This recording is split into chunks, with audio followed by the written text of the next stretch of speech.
I'm a revivalist preacher.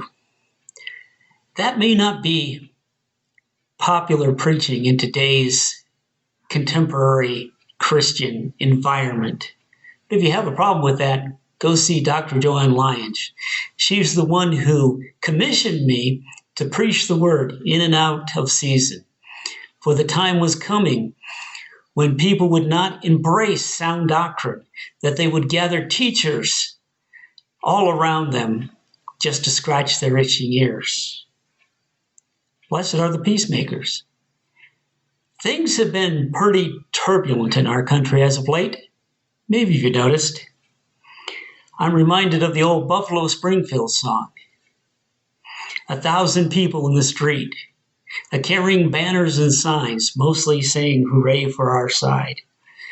There are a lot of people insisting that they're right. And if you don't agree with them, they'll just call you some sort of idiot.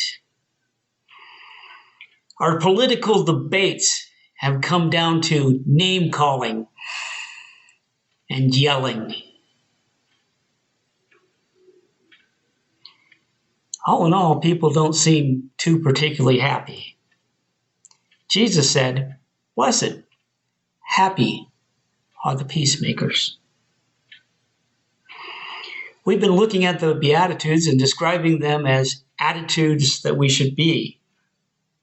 We spoke about the pure in heart, and one of the results of being pure in heart is that you find inner peace. We find that we can, Hebrews 12:1, lay aside every encumbrance and the sin which so easily entangles us, and let us run the race with endurance, the race that is set before us. The Apostle Paul went on to say in Philippians chapter 4, I have learned to be content in all situations. That's kind of rough. There were people running around behind him, giving him trouble everywhere he went. He had been beaten. He had been imprisoned. And he said, I've learned to be content in all situations. This comes from being pure in heart. This comes from being able to give up attachments to all the things in the world that can tangle us up. We don't necessarily need to be right, or at least don't need people to know that we're right. We can have fellowship with people we disagree with. One semester, my mentor for the semester was a very strict Calvinist, and I, being a classic Arminianist, were on religious polar opposites. But in Christ we had common ground. In Christ, we got along just fine. Paul continued saying, the peace of God, which transcends all understanding, will guard your hearts and your minds in Christ Jesus. Blessed and happy are the peacemakers. One can't really be a peacemaker unless they have inner peace or are nuts. I've often said about the mental health professionals that I've run across that somebody has left the fox in charge of the hen house. But when we have learned to turn off our triggers, when we have learned to become more concerned with helping others find peace, then we can truly be blessed of God.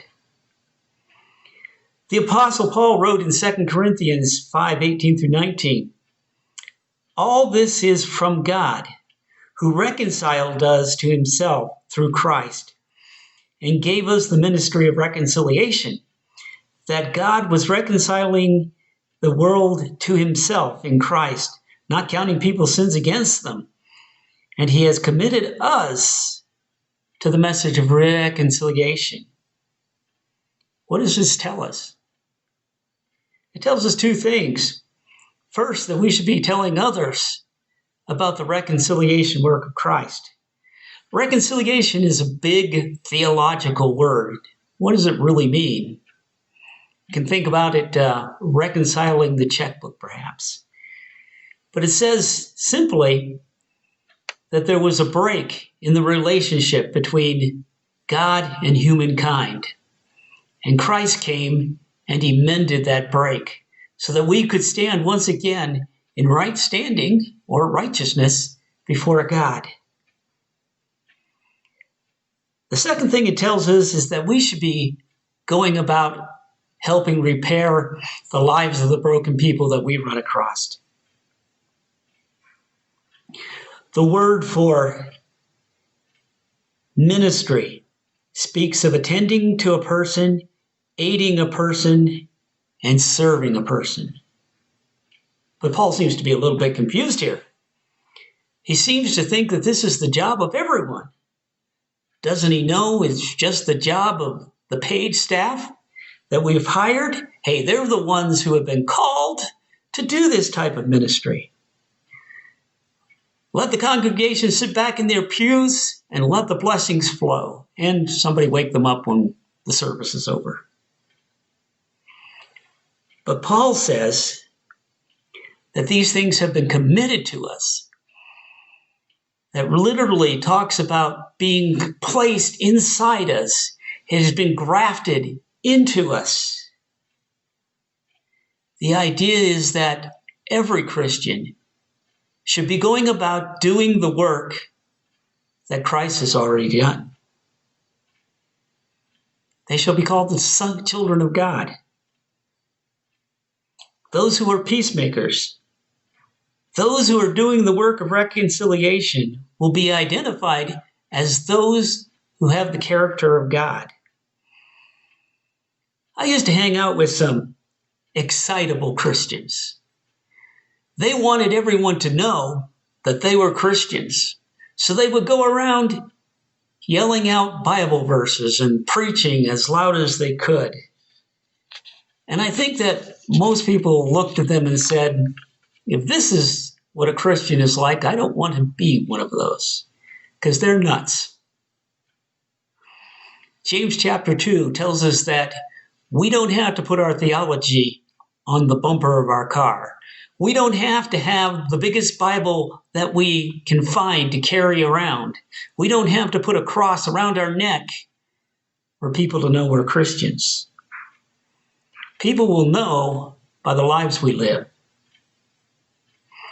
They will know if we're Pharisees, hypocrites, literally actors on a stage who are hiding their real identities, or if we are the children of God. Jesus said, by their fruits, Matthew 7, you shall know them.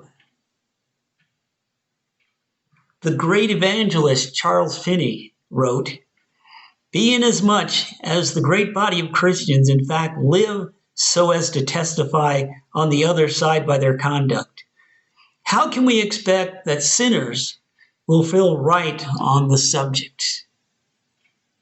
He continued, it is evident that the standard of Christian living must be raised, or the world will never be converted.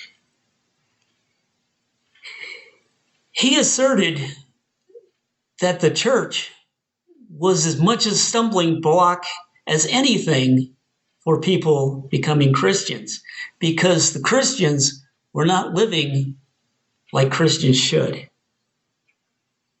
He had a feeling that the Christians of his time were not being seen, were not being called the children of God. I have a feeling that the Christians of our time aren't being called the children of God. Blessed are the peacemakers. Blessed are the reconcilers, for they are the children of God.